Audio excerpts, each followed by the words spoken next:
picture. I'm just going to wait. Actually, it's going to tell me I need a new name. I should do it.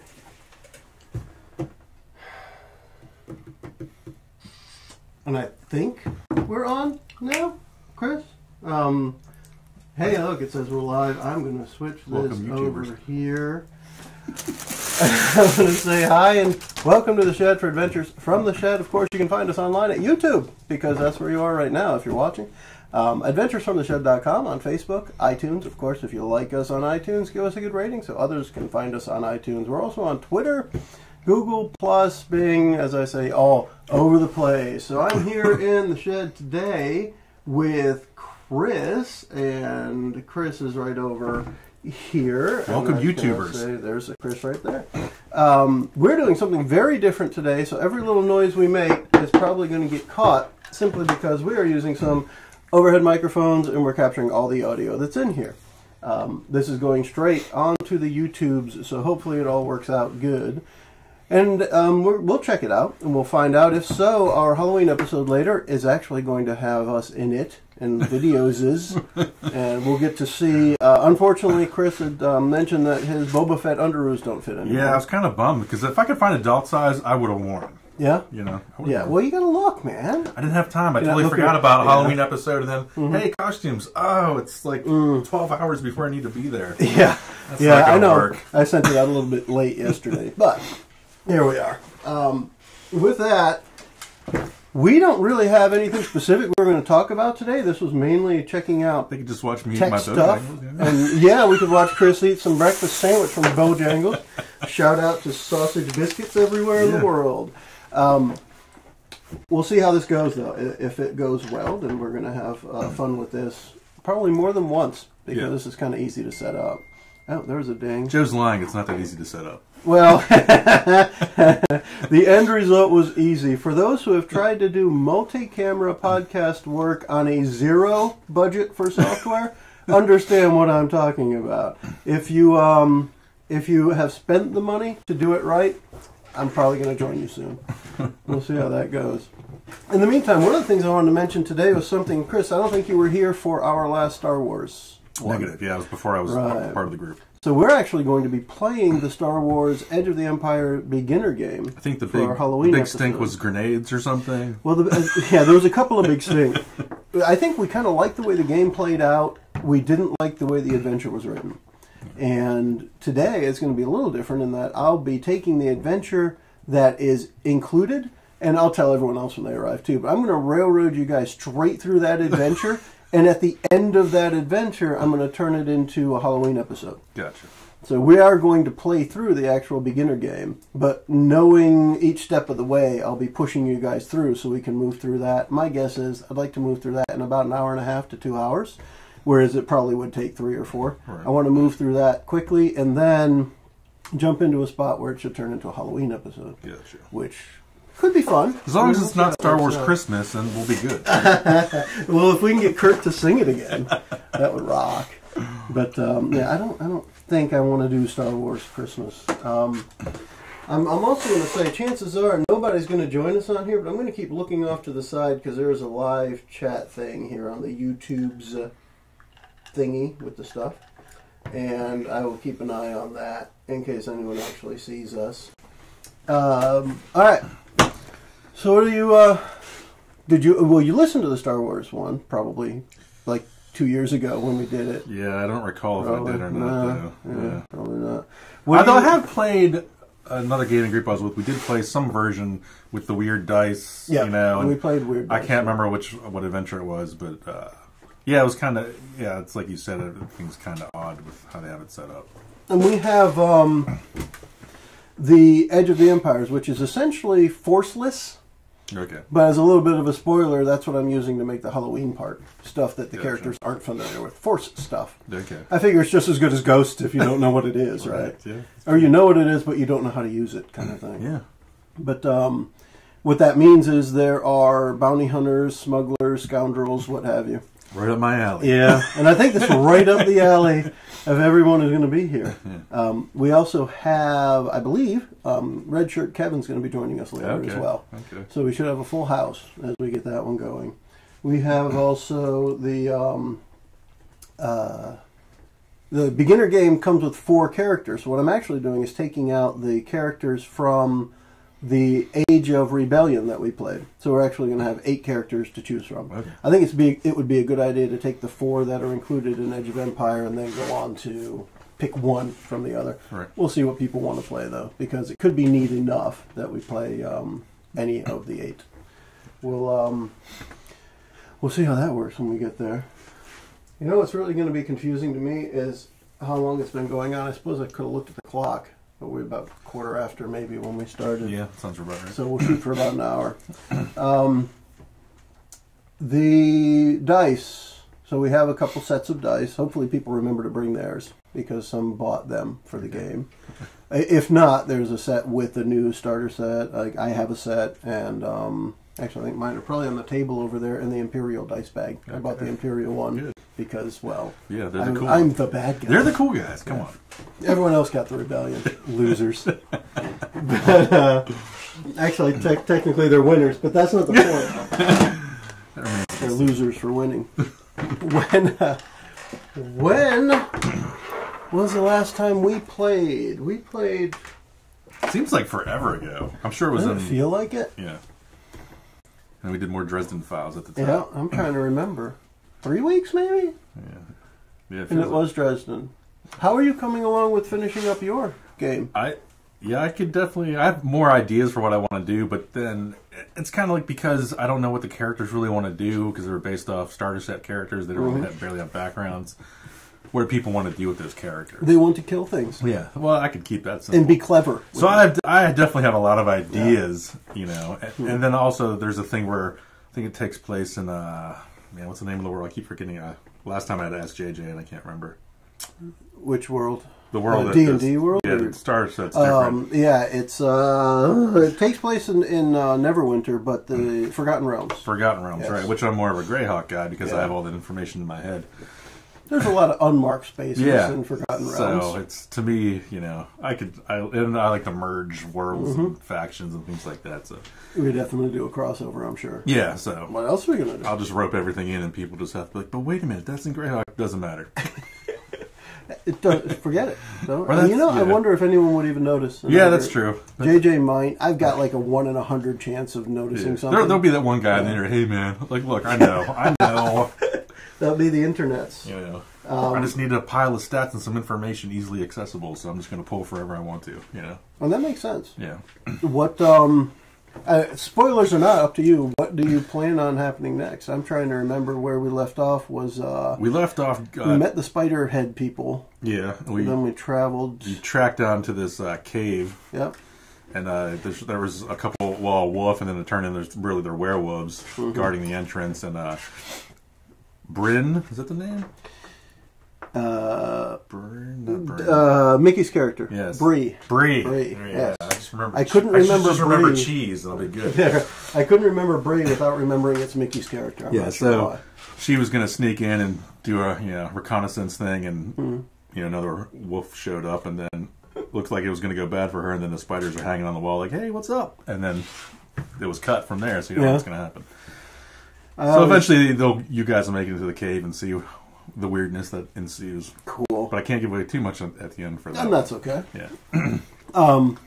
Just as a side note, as a picky guy, I always think it's funny when people say woof instead of wolf. Oh, wolf. Yes, and you do wolf. Yeah, you do woof. Yeah. Yes, we're wolves for that matter. So that's pretty cool.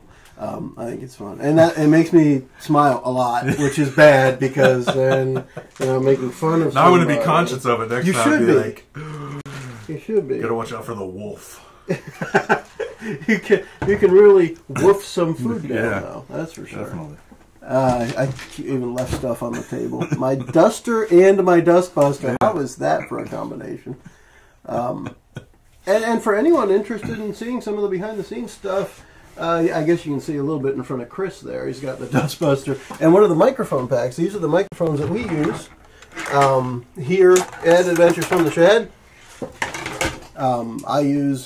We each use one of these. It's a head-worn microphone that we go to which you can't see right now, but onto our my rack. I've got a nice rack. You got a nice rack. I do. It's a desktop rack, though, so it's not one of the bigger ones, but it is nice. The rack holds the wireless receivers, my USB interface, the power conditioner, and some mic preamps. So that sound goes into the Mac, and we normally do the recording on the Mac. Today, with the overhead microphones, which again I don't think you guys can see in the picture, you can't. You know what? This is a fancy program. Let me see. I can make this work. Alright, so if I do that, then you can see right up here is the overhead microphones we're using, and you can actually see the front of Chris's head right there in the picture too. Yeah, and then there's Chris on the other side, and you can see all the microphones on the table in front of him. But no, I don't have a camera that's pointed towards the Mac, so you're screwed there.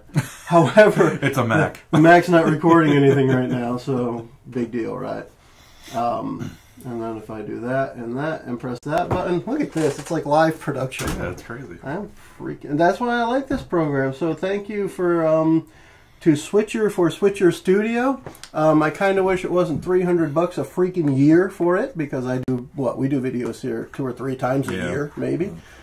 But hey, it was really easy to hook up these 4 iPhones I have. I have some old iPhone 5s and an old iPhone 6, all of which are plugged in. And we have one of the cameras facing Chris, one facing me, and we have 2 others that are picking up different spots in the room. Plus, this program allows you to do neat things like you see at the bottom of the screen there. You see the Adventures from the Shed with the subtitle, and our little logo sitting over there in the corner. That's over there. It's over there in the corner. Yeah, see if it was the other direction. God damn it. Yes, it's actually right under your left shoulder. Yeah.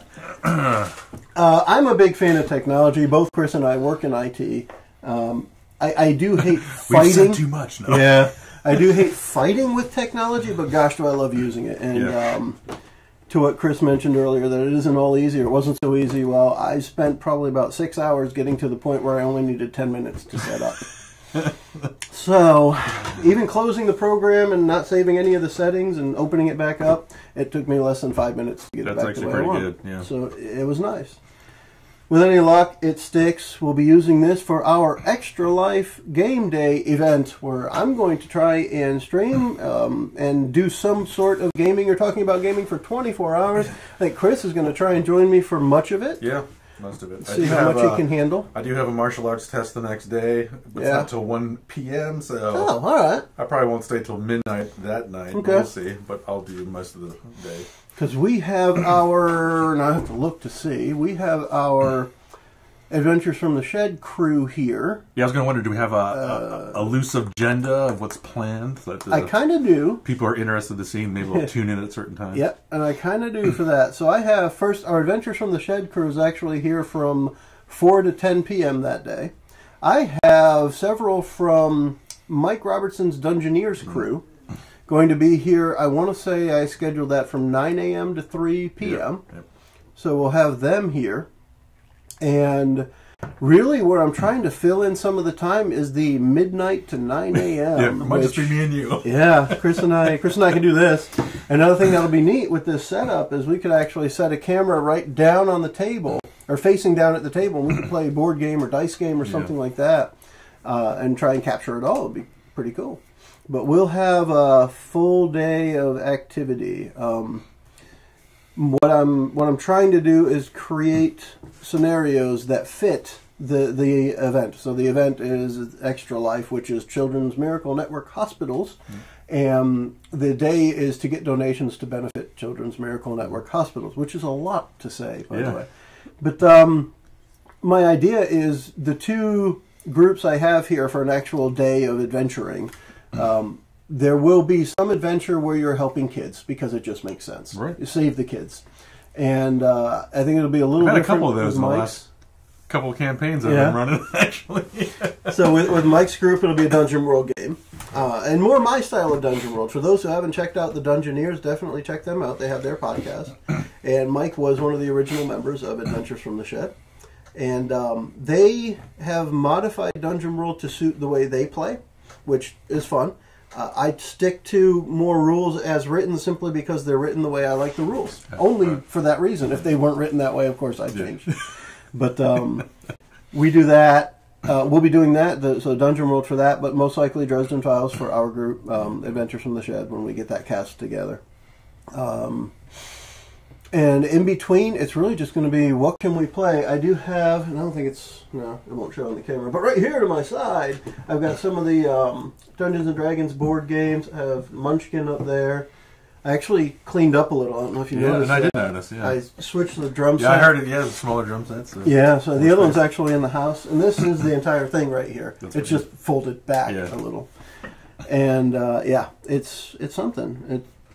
It's more space. You probably notice where you are. Yeah. There's a lot more space around there. It's able to move everything this way about, I don't know, 3 feet. Yeah.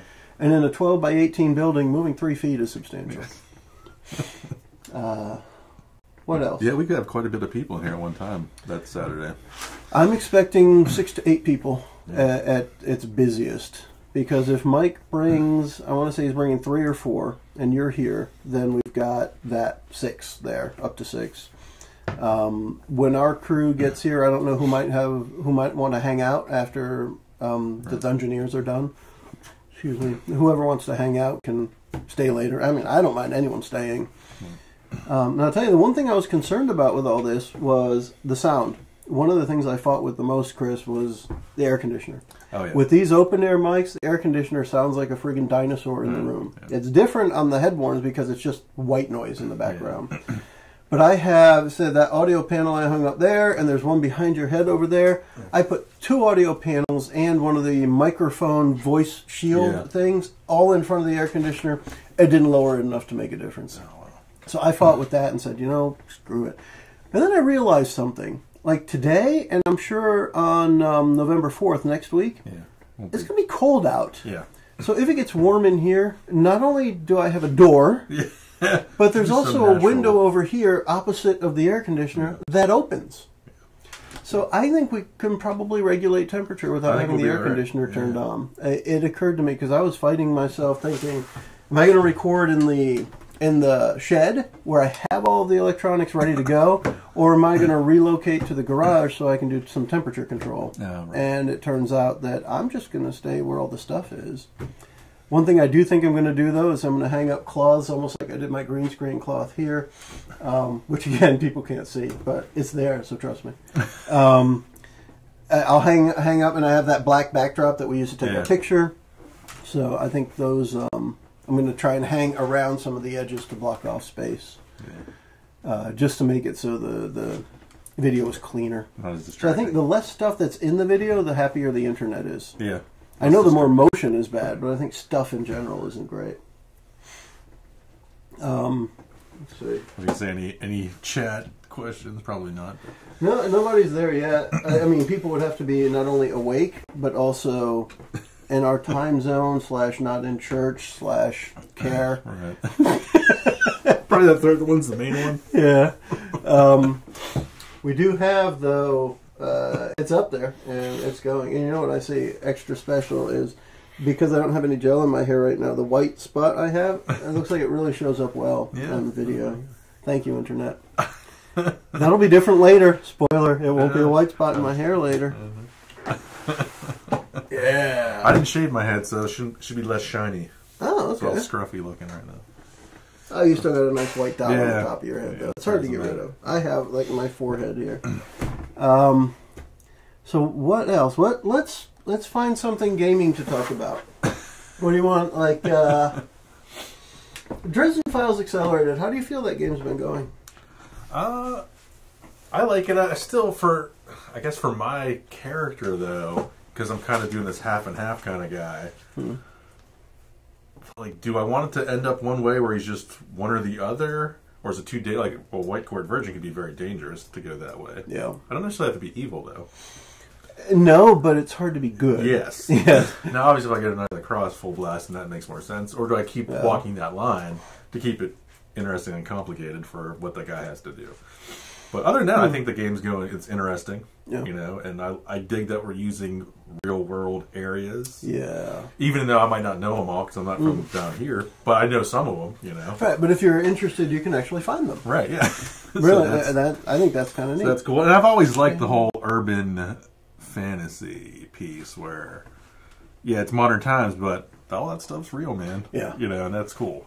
I do like that too. Because it's the whole, a certain level of technology could just be considered magic, like Arthur C. Clarke said, Yeah. So is it really magic, or is it just high-tech craziness? Or both. Yeah, right. Because what was it? JJ had some idea, and I can't remember if he'd ever said it on the air, so I'll give him credit for it. And I don't know how much he may have said, but a technomancer. Yeah. I think he had called it. I think I've heard that term before in video game Borderlands 2. They have a character called the Mechromancer, which they raise a robot out of nothing, kind of thing. It's supposed to be like from junk parts and stuff, and that's the way the character is. So something like that, I think. It speaks to it. It could be a combination of technology and magic, or it could just be technology sufficient enough to appear magical. Right, yeah. So I think that's a cool idea to throw into a game like that. That I've always been interested because, not that I'm a religious person, but the thing I like about, if you look at the Bible, I wish all that stuff was real with demons and angels. That is cool. Yeah, there's some. I'd be all in if that's the way it was. Yeah. I like that this game brings that forth. Where. It can be as real as a character believes it to be. Right, yeah. Exactly. So and it's hard to get around that. I know one of the things I've said when we play is pretty much everything is real. And I borrow that a little bit from a series that JJ and Mickey introduced me, and I think Kurt too as well, the Iron Druid Chronicles. Of it, but, yeah.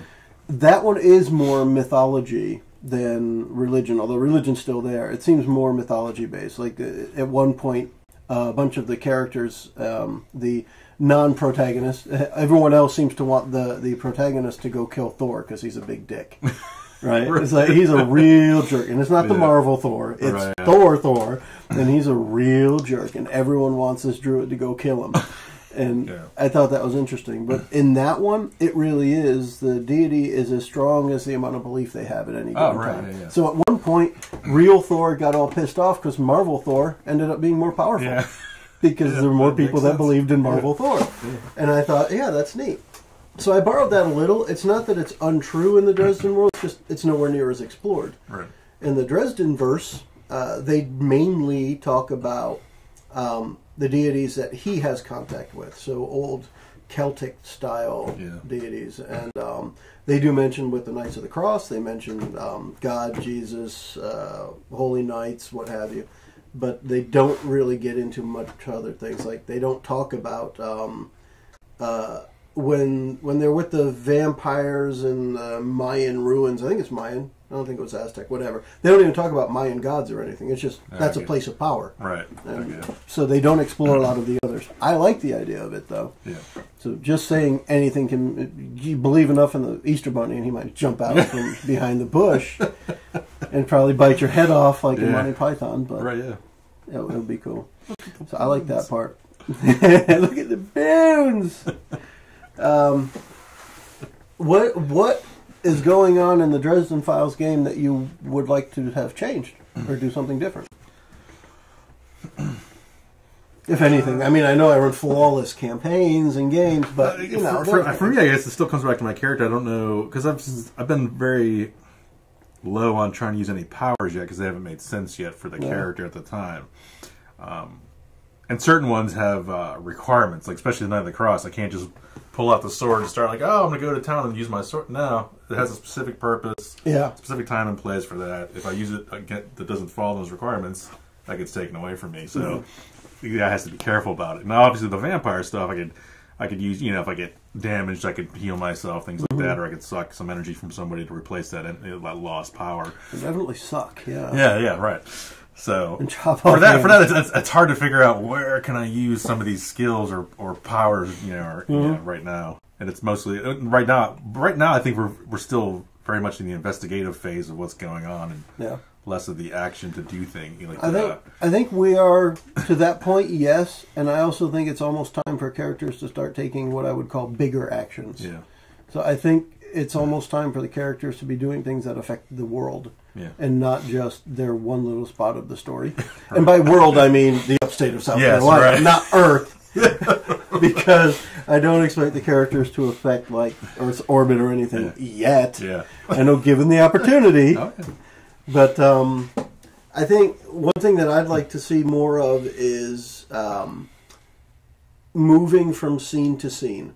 So I'm ready in almost every spot to move to the next scene, but I don't want to take away people's desire to explore. Right. I'm getting myself, I know it's in my head a lot, but I'm getting more and more stuck on the idea that I don't want to spend time in a scene when, as the GM, I know all the information's out there. There are some times where I have to make up information because people are looking for more stuff. Right. And I'm like, I don't want you to feel like there's nothing your character can do. Right. So, yes, you find a peanut butter sandwich. That's only for Victor. He's always hungry, so that works, yeah. It's up to you to figure out what that means. Right, yeah. But instead of, a lot of times I'll say, there's nothing else here, we can move on. Yeah. But I don't want to say that all the time because I feel like that is like almost the epitome of Railroad. Move. So do you find yourself, here's the information they need, and I gave them this piece that ties to that, but they're looking for all this. Do you try to tie these other pieces to that same piece of information, even though that could be crazy sounding? Or? Yeah. Okay. And here's the thing. I'm finding myself, in the Dresden Files Accelerated game that we are playing, I'm finding myself having to be Google. when Mickey says, I'm going to look it up on my phone. Well, I've got to be Google. Yeah. I got to make all this up. And then you get a roll that's good enough. And one example would be they're looking up Bruce Flair. And she says, well, I'm going to take this image that we know, and I'm going to do an image search. I'm like, well, crap. And she rolled really good. Yeah. Like, well, crap. Now, you wouldn't have found this in a normal search. However, going back through all these pictures, you start to make the correlation in your mind that this is the same guy over the centuries, as far back as you can remember. And then I linked that to the wizard thing with JJ, and the librarian finds a book that has the original Merlin and this guy who looks suspiciously like Bruce Flair. And those things I planned, but I wasn't planning it as a Google search. Oh, yeah. Right? It was, for me, it was JJ's going to the library and check it out. For the other part with the Google search, I wasn't expecting, we have his image, I'm going to look it up. I'm like, whoa, crap. Yeah. I guess you could do that. Yeah, we could do that now, yeah. Therefore, all right, here's how it works. What I planned on doing was the same thing we did with Frank Moreland, the guy who ran the entertainment clubs and workout centers, where it was all text searching. We found out his links to different things. Yeah. That's what I had planned on doing with Bruce Flair, and then when she said image search, I'm like, well, crap. Okay. I gave him a very distinct look and said, all right, so we go back down through the centuries, and there's this guy with yellow hair, white shirt, black pants. Yeah. Over and over and over and over and over and over and over. And every time he's messing with stuff. Yeah.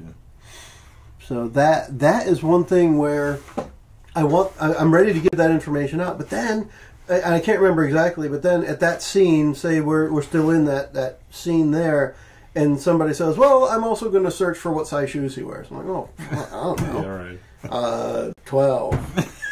And it's and at that point, rather than me saying it's not relevant information, I'll say 12. Yeah. And someone will write it down. Then later on, it's like, he wears size 12 shoes, and look, his feet are tiny. What is going on? So I want to get to the point where I find the right phrasing to say, nothing to see here, move along. Right, yeah. Without actually saying, nothing to see here, move along. Yeah.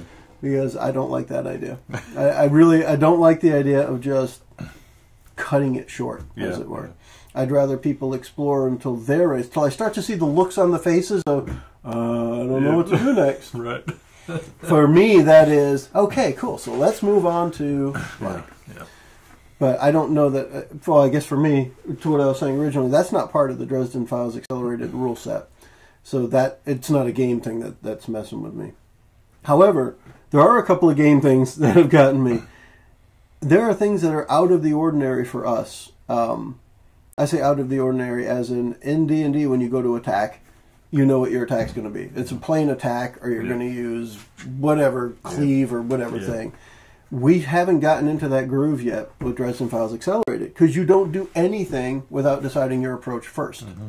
And then if it's going to be an action, you decide what kind of action. And we don't do that. We're saying, I'm going to do a Google search.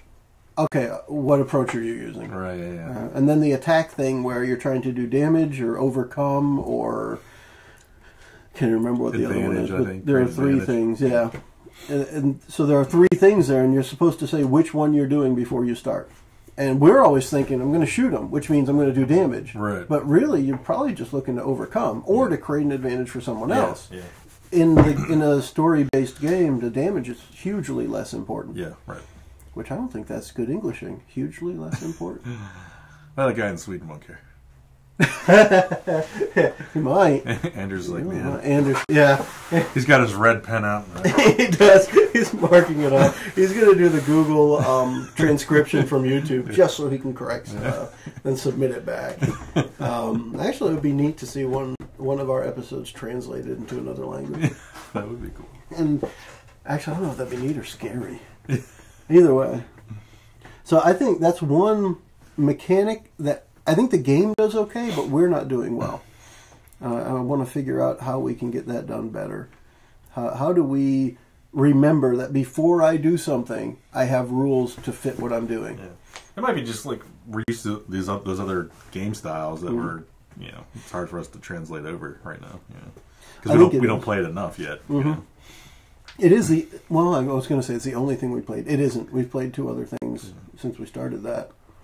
But it's what we've played the most often, and we have to remind ourselves each time we play. Yeah. And I think by we, I mean me. And ourselves, I mean you guys. Oh, totally. We should probably look over the quick cheat sheet, and that's why each action has this labeled and. Exactly. My music stand here, I almost always have the quick sheet on there. Because that's the one I'll turn and I'll look and say, oh, guess what we're not doing? Yeah. You're going to do a Google search. Focus? Right. Focus sounds good. Yeah. You want to use focus? Yeah. Well, my focus sucks. How can I use this? We want to think about those ahead of time. Yeah. And I think we're not doing that so well. And we have other things in the game that I'm still struggling with that I do think, even in the accelerated version, it's kind of cumbersome as the game master to actually look at characters. Oh gosh, I can't remember the names of them. Their aspects. The biggest thing that I think I can do as the GM is to call those aspects out, either for good or bad, because they focus mainly on the characters. It's almost like what you said earlier. Characters need a backstory in order for you to make a good story for the future. Right.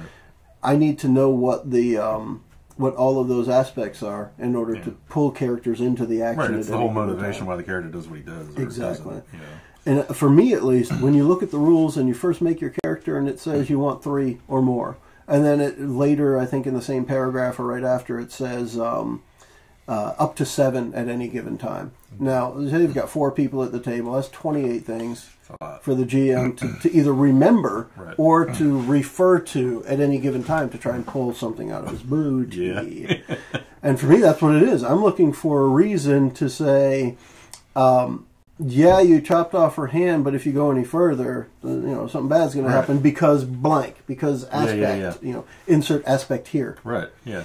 Because it's not that he's against doing those things to get what he wants, but he's trying to get away from that, but he's still in that world a little bit, for that character. So it made sense to do it. But against hey man, you're on that line. You got to do something. Different. Yeah, right. Yeah. If you want to make it through here without, succumbing to the evil within. It's funny though because we go back to that, and it already JJ's character, Khalid always like, well, she's dead already, she's getting executed. So to me, why does it matter that I'm chopping off all of him, And it's because and all the people brutal nature, all the people he's executed. Yeah, right. It just might be like, wow, I wasn't expecting that. That's what to me. That's what it was because we're talking about what seems to be, almost a mild-mannered priest, Knight of the Cross guy. Right. And maybe that's what does it too. It's like, wow, that guy's a priest and he's doing that? What's going on here? Don't get any of that blood on your collar, mister. It never washes off. Ding. Yeah. Kurt. Hey, Kurt just had a hit up. Kurt's hitting Walmart up for supplies. Soda preferences, chips, Doritos. You want to answer him, sir? Yeah, I guess I can. Any diet soda is good for me. And I don't know. If he brings Cool Ranch Doritos, I'll choke him down. I can't not eat Cool Ranch Doritos. I don't know why. They leave the taste in my mouth for 2 months. I'm pretty sure I still have one stuck in my tooth. You didn't buy the bag. Yeah, I know. Yeah, you didn't buy the bag. I can feel it. The let's see. The other thing with the Dresden Files game is I feel like we are. I don't know. Trying to think of the right word or words for it, but I feel like we are relearning the situation almost every time, which has been a little different. Yeah. I feel like when we sit down at the table, normally we remember the situation and we're relearning the game. And in this case, I feel like we're relearning everything almost every time. Yeah. And I'm not sure if it's because we're playing in a different world, which is odd because it's our world.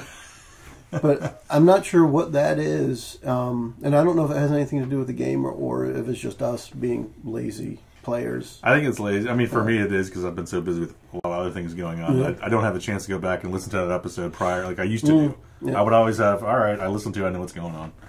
You know.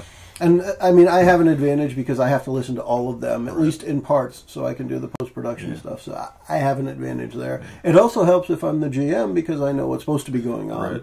Yeah. Although more than once I've confused what's supposed to be going on with what actually went on.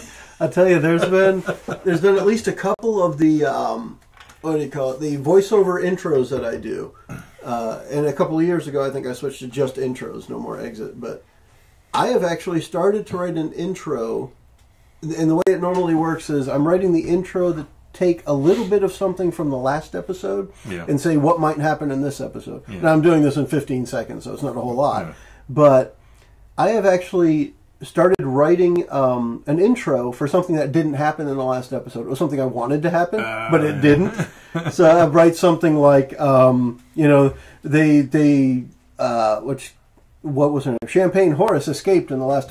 no, hold on. She didn't escape. Because I actually wanted her to escape to make the alert, and it was only when you guys pretty much determined she was dead already that I said, well, I'm going to have to let her give them clues where to go next. Because I just wanted a moment where you guys had her tied up or whatever, and everyone turned their back, and she's just gone. And it didn't happen. And in my head, that was the thing. She was going to escape, and then people were going to find you. And the flip side happened. You guys pretty much tortured her to death. Literally to death. I put the tourniquet on first. Yeah. But when she was tortured, and then when she was done, she was dead. So tortured. Anyway. I had to do the whole thing of here's the phone number and here's the guy's name. Yeah, right. Because the idea was that was going to be who called you after. It was going to be the reverse. Yeah. So I really did. I started writing that intro of after she escaped, they blah, blah, blah. Oh, hold on. No, she did not escape. So let's see. After I can't remember if in that intro I mentioned her hand getting chopped off, but it was something like after they got some information from her, now they have to see what they're going to do next kind of thing. But I find myself doing that even though I have that advantage of listening to them. Well, I'm trying to think of what else in that specific game right now, because I'm happy with the way it's going. I just think there are things that I feel like I stumble with, or we stumble with, that make the sessions, I don't know, less interesting, I guess is the way I would put it. There's a lot of investigation because we don't know what the rules are around investigation. Not because we want to investigate and we're getting stuck, but because I want to do that, but I don't know how to do it, kind of thing. So I want to see what we can do to speed that up. I'm still very happy we're not playing the full Dresden Files role-playing game on the podcast. Yeah. It might be a blast outside of the podcast. Gosh, it was scary. That's a big old book, too. Yeah, that thing's huge. Yeah, that's what she said. Bam! We have, let's see. What else? What else is coming up for us? We talked about... Well, first I talked about we're playing the Star Wars game again later today. Yeah. So we'll have something to say about that game, I'm sure, in the future. And then what else do we have coming up? We'll finish your game at some point. Yeah, and that's, I guess, how I'm going. Make sure I don't waste the whole party or something. I could, I guess. It doesn't matter. Well, so more D&D. I think people will become attached. More 5.0 D&D. I'm going to keep yawning all day, I guess. But people have become attached to those starter set characters. I think both us and, in some cases, our listeners. So it's neat to see them proceed. And I have no problem. Like I said, people don't have backgrounds, but I could kind of like I've placed a little bit of background with the Bree character. Yeah. I could do that if people are cool with that, but then I don't want to step on anybody's toes per se. Well, I can tell you with my character, Cal's, he had no background. Yeah, right. He still doesn't have a background. Yeah. He had zero. So I have ideas to kind of place little things on for people if they, if they're cool with that.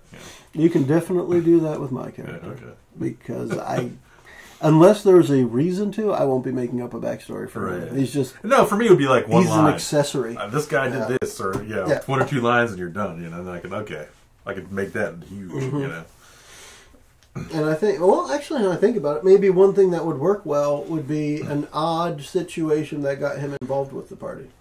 Yeah, okay. Yeah, because it wasn't originally... And I can come up with that. Yeah, it wasn't originally there. Yeah. And I could come up with probably 2 or 3 sentences, maybe a paragraph of how he got involved with the party, which would insinuate background. Yeah. I could do that. And I could come back to... Let's think of something. Because I'm trying to even remember who the character is. Yeah. Well, to me, everybody's very blank. Not completely blank. I think they had a little bit of a blurb on their sheets. The starter but they've created level 1 to 5 history now. Yeah. So it's pretty cool in that perspective. We know what... excuse me. Good gosh. We know what Bree is like for what I would say is the last year of her life, without knowing what she was like before that. Because I think I'd say we probably spanned a year of character life, not necessarily just in the adventure, but in the subsequent stuff. More dings. What you got, Kurt? Yeah, he said I'll go 0 calories. Preference 0 calorie Doritos. Tell him find 0 calorie Doritos. Besides diet ginger ale. Oh yeah. Tell him diet ginger ale. I still got some Fireball over there. That'll make the Halloween episode a hoot. Yeah, because I brought some Coke, 0 Coke. Cool. What else? Well, I'd like to play any game where Mickey runs a game. Yeah. I want to get her to run a game. Yeah, that would be awesome. And I'm pushing that. Oh, hey, Chris replied. Go figure. Yeah. I wouldn't mind trying to work out some Cyberpunk eventually. Okay. Just like what would that? Thing. What system would you work on? It's the Cyberpunk 2020 system. So it's the original basic Cyberpunk thing. We don't have to get super souped up with the tech. It could be. We could go. Decent, but I don't want it. Semi-souped up. I don't want like full-born. Like everybody's. My brain's in a piece of armor. And, no Terminator style stuff. Well, I don't mind if the bad guys have something. That they, but I don't want the characters. I'm cool with like. We don't want to get crazy Ghost in the Shell where it's just your brain in a super suit, But there's definitely some movies out there that fit the bill with certain tech and implants and things like that. And maybe some replaced body parts, but nothing too crazy. I think it'd be interesting. I think I'd like to play something like that too at the lower level type of thing, and I know that actually brings a separate thought to me of. When we play, I don't like super powerful everything. Me either. I don't like... My character's actions are going to... it's not just bring down this kingdom, but I'm going to change an entire continent, or I'm going to, like I said earlier, change the orbit of the Earth. I guess I don't... I've never been a big fan of the high-level stuff. The D&D level 20 plus. I know, it's like the best... I'm fighting demigods. Yeah, the best spot is like level 7 to 15. That's the good... I can get kind of powerful, but I'm not like, I'm not taking over a planet or anything, And I know lots of people I've played with over the years have always wanted to play one high-level game. And what is that like? And my experience with it has been... It's the same game with more dice and more rules and more complications. The numbers are higher. It all equals out. And you might be affecting bigger changes, like you said, like, oh, hey, we have whole countries we're swaying the influence over. See, I like 4th edition Dungeons and Dragons. I like the idea of how when you were in combat, if you used a map, it felt like you were playing a board game. And in many ways, that made combat more strategic, but at the same time, it also made some things take a whole lot longer. When we played, some of the characters, we almost always printed, and I say we, I played with JJ and Mickey a few times and a couple other groups. We would print what they called the power cards, and it was like each one was a card. And each one was something your character could do. They could either do it at will, so at any time, or they could do it as an encounter base, so you could do it once an encounter or more. And then daily powers. And at level, I want to say at about level 10, you had at least 20 of these things. So by the time we did, I want to say we did, I ran a level 20 campaign. Really, it was an encounter, a fight for the fate of a new world with JJ, Mickey, Kevin. I think that's who was there. I can't remember, someone else was. But we ran that, and it was a level 20 thing, and each person had like 30 things to choose from every round. Yeah, it's insane. And it's like, no. Yeah. JJ was good at coming out with his strategy because he specifically built the character to be overpowered, and it worked. Right.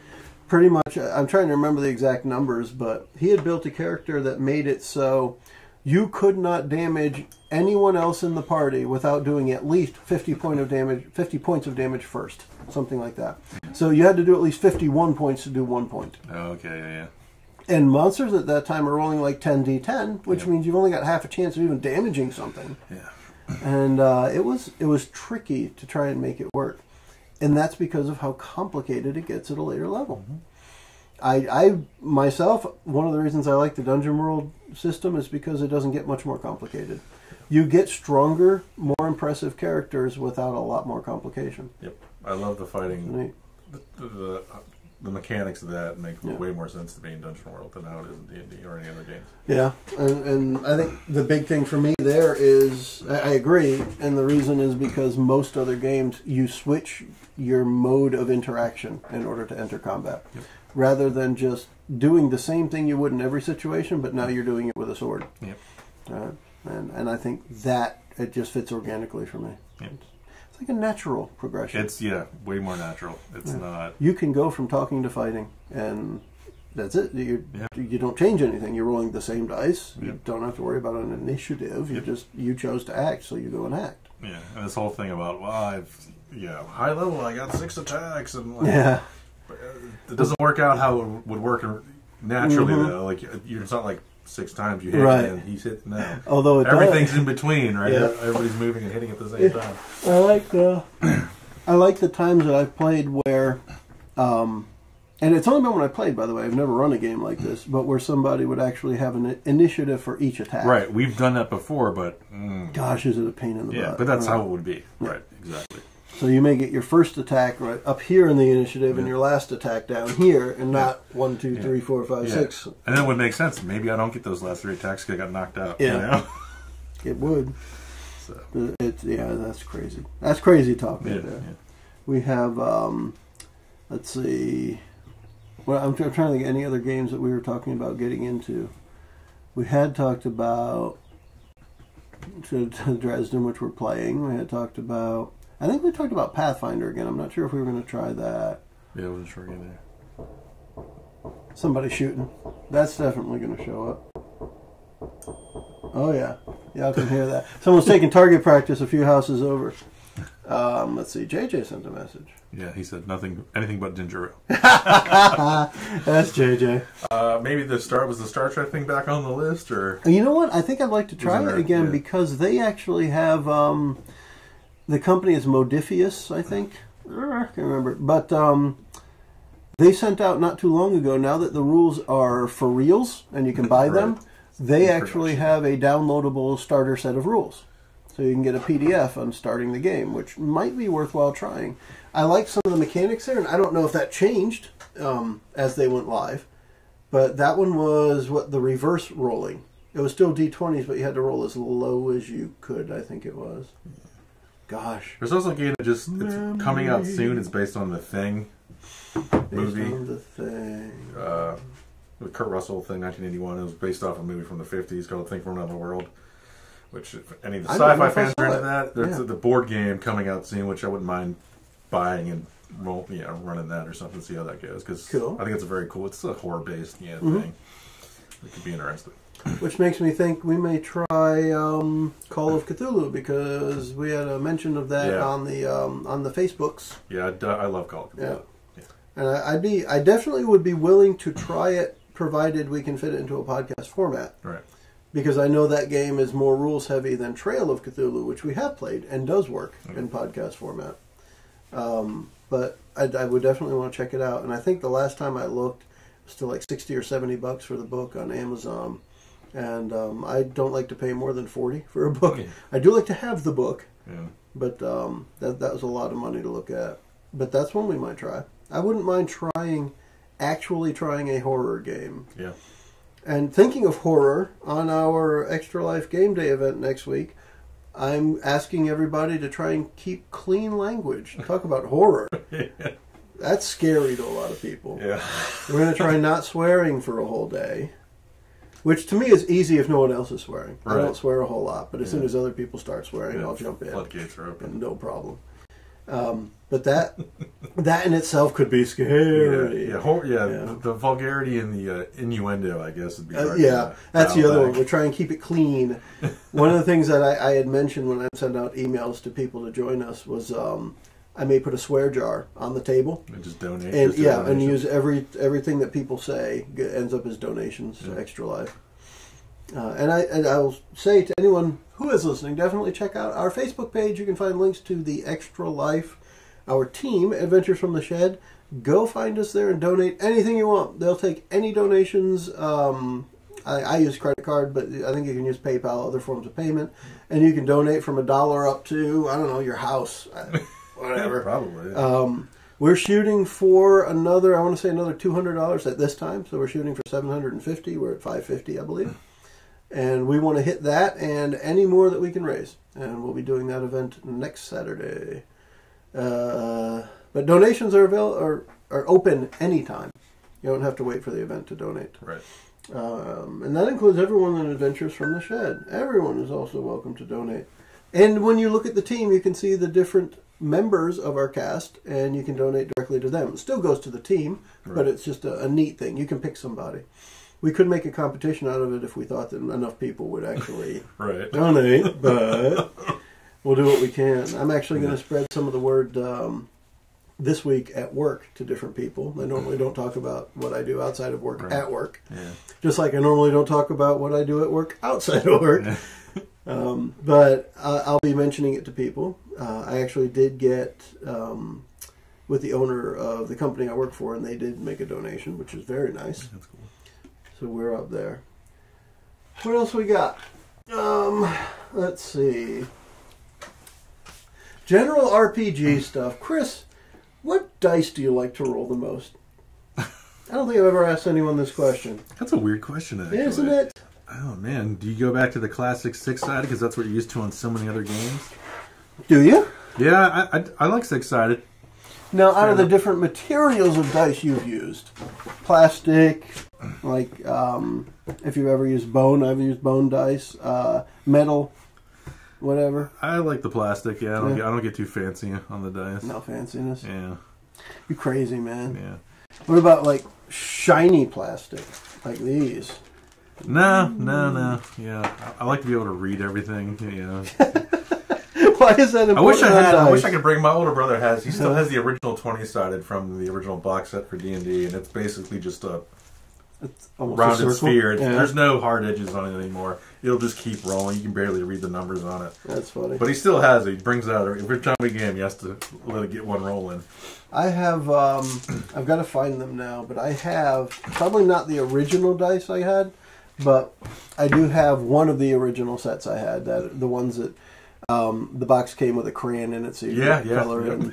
And I have several of those in the house. I don't think I have them out here, but I like rolling the metal dice, but not the really pointy metal dice. So I have a little bit. Yeah, I have a set that's more rounded, and I like rolling those mainly because.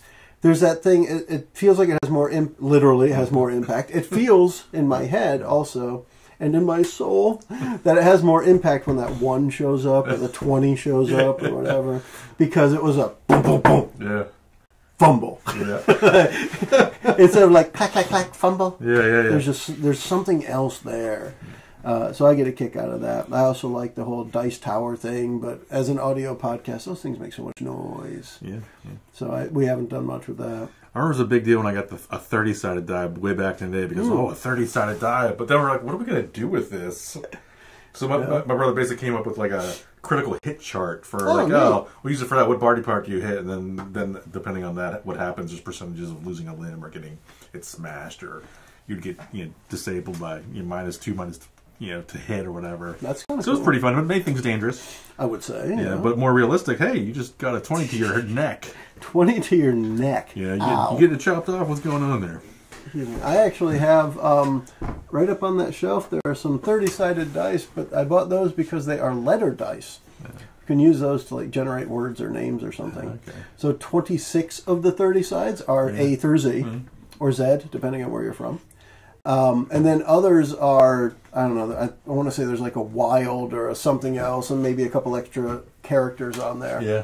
But that's one way to use 30-sided dice that I had never considered before I saw those. I'm like, wow, 26 letters in our alphabet and 30 sides. You can't use any other die with that. But that, to me, the larger the dice gets, the longer they take to stop because they become closer and closer to a circle. Yeah. What does Kurt say now? Ginger ale. Ginger ale it is. Thank you, Kurt. Kegs of ginger ale. Now, I hope it's diet. I mean, I'll drink 1 or 2 regular, but that's a whole lot of calories of sugaring. Yeah.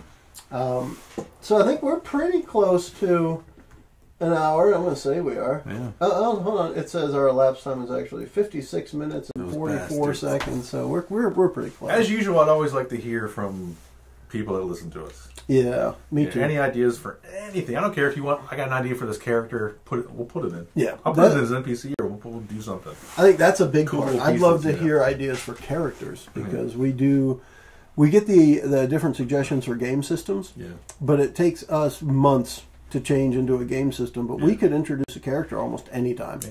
Especially like you said, we can just run the character from the GM perspective. Yeah. It doesn't have to be a player character, and that character could cross multiple game systems. Oh yeah. If you have just a vague idea of who he is or what this person is, it's very cool. And he just shows up from time to time. Yeah. Very cool. We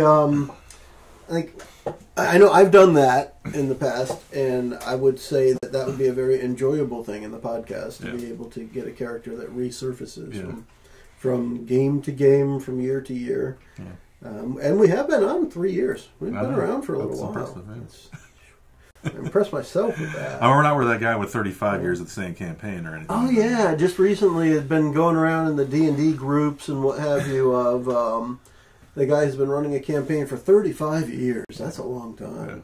Yeah. Now I'm sure he's had different players over the 35 years, but the same campaign. That's pretty cool. Yeah, it is definitely impressive. I'm impressed by it, so that means it's impressive. Yeah. So I thought I was good doing almost 10 years, with the same campaign, but it's tough. It definitely is. And I haven't watched it. I hadn't watched that video, but did they mention anything about gaps? Like they had to take months off here? No, not really. Just talks about people even travel in from out of town to come play, and he's got a big miniature set up, and it's very cool. We can switch out maps. I did see a couple of the screenshots from they didn't go into detail about it. So there could be did you take a year off or something? Pretty cool. Yeah. All right, well, I think we could wrap this up. And this will be our episode for the day. I've got to figure out how to get the audio into our audio stream. So for our audio listeners, it'll be a little bit longer, I think. I may try and do it now. YouTube MP3 works. Yeah. I think we can wrap it up for now. All right. You can say bye over there. See you later. Say bye. And let's see. Let me do this. No. I'm going to try pressing buttons here. And then I'll do that, and then that's the logo to end, and then I'll stop it. Sweet. Okay, bye.